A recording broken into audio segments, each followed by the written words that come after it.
Welcome sa Tagalog Horoscope, ang iyong gabay sa pang-araw-araw na buhay. Hatid namin ang pinakadetalyadong horoscope na magsisilbing gabay mo sa pera, trabaho, pag-ibig, kalusugan, at swerte. Naway magtagumpay sa buhay ang lahat ng ating tagapakinig at subscribers sa buong mundo.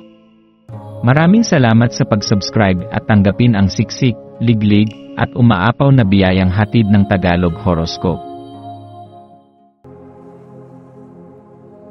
Ito ang iyong pang-araw-araw na horoscope para sa Libra para sa Abril 11, 2025. Sa iyong pagbangon na iyong Abril 11, ang enerhiya ng paligid ay tila may dalang pangako ng ganda at kahinahunan. Ang araw na ito ay tila may bulong ng kagandahan at biyaya, at hinihikayat kang buksan ang iyong puso sa mahika ng sandali. Ang likas mong pakiramdam para sa estilo, sining, at balanse ay kuminang na parang tala sa kalangitan, isang gabay na hindi mo lamang taglay para sa iyong sarili, kundi para rin sa mga taong nadadala ng iyong presensya. Sa bawat kilos mo, sa bawat salita mong binibitawan, mayroong sining, mayroong lalim, mayroong pagkakaayon. Ngayong araw, ang iyong mga pakikipag-ugnayan ay magkakaroon ng mas makabuluhang lalim, at ang mga mata ng iba ay mararamdaman mong nakakakita ng kakaibang liwanag sa iyo. Yakapin mo ang mga pananaw na ibinubukas ng araw na ito. Hayaan mong magliwanag ang mga ito sa iyong pag-iisip, upang maipaalala sa iyo na ang pananaw mong naiiba, ang mata mong nakakakita ng ganda kahit sa pinakapangkaraniwan, ay may kapangyarihang baguhin hindi lang ang iyong araw kundi ang araw ng iba. Ang araw na ito ay tila isang paanyaya na manatiling totoo sa iyong sarili. Sa mundo na madalas ay nagpapalaganap ng huwad na imahe at pagpapanggap, hinihikayat ka ngayon na yakapin ang kabuuan ng iyong pagkatao, maging ito man ay kahinaan, pagiging emosyonal, o hindi inaasahang reaksyon. Ang pagpapakatotoo ay hindi kailanman kahinaan. Sa halip, ito ay isa sa pinakamalalakas na anyo ng lakas. Ang katapatan mo sa iyong sariling damdamin ay magbubukas ng pintuan para sa mas malalim at makabuluhang ugnayan. Kapag pinili mong hindi magtago sa likod ng maskara, kapag pinili mong ipakita kung sino ka talaga, ang iyong sakit, ang iyong ligaya, ang iyong takot, ang iyong pangarap, makikita mong mas marami ang makakaunawa sa iyo kaysa sa inaakala mo. Huwag mong ikahiya kung ikaw ay emosyonal mayong araw, o kung may mga sandaling gusto mong manahimik at pagnilayan ang lahat. Ang iyong damdamin ay bahagi ng iyong pagiging buo, at sa pagbabahagi mo nito, may pagkakataon kang makatanggap ng suporta at pagmamahal. Habang ang araw ay patuloy na umuusad, maaaring maramdaman mo ang pagnanais na umatras, na manatili sa katahimikan at mag-isa. Ngunit sa araw na ito, kahit na tila mas komportableng mamalagi sa iyong sariling mundo, ikaw ay inaanyayahang lumabas sa sarili mong balon at makipag-ugnayan. Ang mga koneksyong mabubuo mo ngayon, mga pag-uusap, mga pagngiti, mga simpleng pagkikilala, ay maaaring maging pundasyon ng mas malalim na paglago sa mga darating na araw.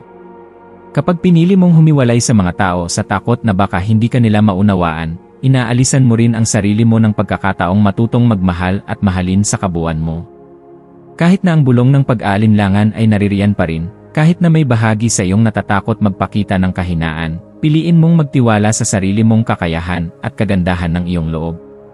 Ang iyong persona, ang iyong kagandahang loob, ang iyong likas na charm, lahat ng ito ay may kakayahang pagalingin, patahimikin, at gawing mas magaan ang damdamin ng iba.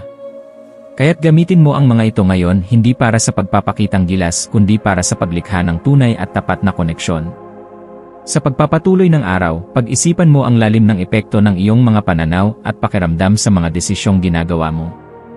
Madalas nating minamaliit ang kapangyarihan ng isang damdamin, ng isang intuisyon, ngunit sa totoo lang, ito ang nagbibigay ng direksyon sa mga mahalagang hakbang natin sa buhay.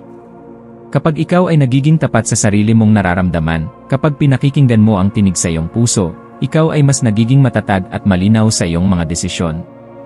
Hayaan mong lumago ang iyong mga relasyon ngayon sa pamamagitan ng pagiging bukas at tapat. Tanggapin mo na ang kahinaan ay bahagi ng tunay na lakas, at nasa paglalantad ng sarili, doon tayo nakakahanap ng tunay na kalayaan. Ngayong araw, ang maswerteng kulay para sa iyo ay kulay rosas, isang kulay ng pagmamahal, kabutihan, at kababaang loob. Kapag isinusuot mo ito o nilalapit sa iyong kapaligiran, para kang pinapaalalahanang maging mahinahon at mapagmahal hindi lang sa iba kundi lalo na sa iyong sarili. Ang mga maswerteng numero mo ngayon ay 5 at 14, mga bilang na sumasagisag sa pagbabago, inspirasyon, at mas malalim na koneksyon sa sarili. Ang maswerteng gawain para sa iyo ngayong araw ay simpleng pakikipagkwentuhan sa isang matagal mo nang hindi nakakausap. Ang pagbabalik ng koneksyon sa isang lumang kaibigan o kamag-anak ay maaaring magbunga ng panibagong pananaw o damdaming matagal mo nang hindi nararamdaman. Sa mga oras na tila hindi malinaw ang daan o tila magulo ang isip mo, tandaan mo na laging may ilaw sa loob mo na kayang gumabay sa iyo. Hindi mo kailangang makuha agad ang lahat ng sagot. Minsan, sapat na ang pagtanggap na hindi natin kontrolado ang lahat. Ang mahalaga ay bukas ang puso mo sa pagkatuto at handa kang lumago mula sa bawat karanasan, mabuti man o masakit. Kaya kung may tanong kang matagal nang gumugulo sa isip mo, o may desisyong hindi mo pa rin maipasyang gawin, baka ang sagot ay nasa pagitan ng mga sandaling tapat kang nakikinig sa sarili mo. Sa pagtatapos ng araw na ito, hanapin mo ang isang tahimik na sandali upang pasalamatan ang iyong sarili. Sa dami ng mga iniisip mo, ng mga responsibilidad na nakaatang sa iyo, minsan nakakalimutan mong ipagdiwang ang mga maliliit na tagumpay. Ngunit ngayong gabi, bago ka matulog, isipin mo lahat ng ginawa mong may kabutihang loob, lahat ng pinili mong pagtiwalaan ang sarili, lahat ng pagkakataong hindi mo binitiwan ang iyong integridad. Lahat ng ito ay patunay ng iyong lumalalim na paglalakbay bilang isang tao. Hindi mo kailangang maging perpekto para maging karapat-dapat sa pagmamahal at respeto, ikaw ay sapat na sa kabuuan mo. Tandaan mo, Libra, ang biyaya ng araw na ito ay nasa iyong mga mata, sa iyong pagngiti, sa iyong pakikinig. Ang kagandahang taglay mo ay hindi lamang panlabas, kundi likas sa puso mo. Sa bawat taong makakasalamuha mo ngayong araw, may pagkakataon kang mag-iwan ng liwanag. Kaya't yakapin mo ang araw na ito ng buong puso. Hayaan mong ang iyong pagiging totoo ang magsilbing gabay sa iba. Patuloy kang magtiwala sa iyong kagandahang loob at sa iyong malasakit, sapagkat ito ang mga puwersang magdadala sa iyo sa mas mataas na anyo ng pag-unlad at kaligayahan. Huwag kang matakot na magliwanag dahil ang iyong liwanag ay kailangan sa mundong ito.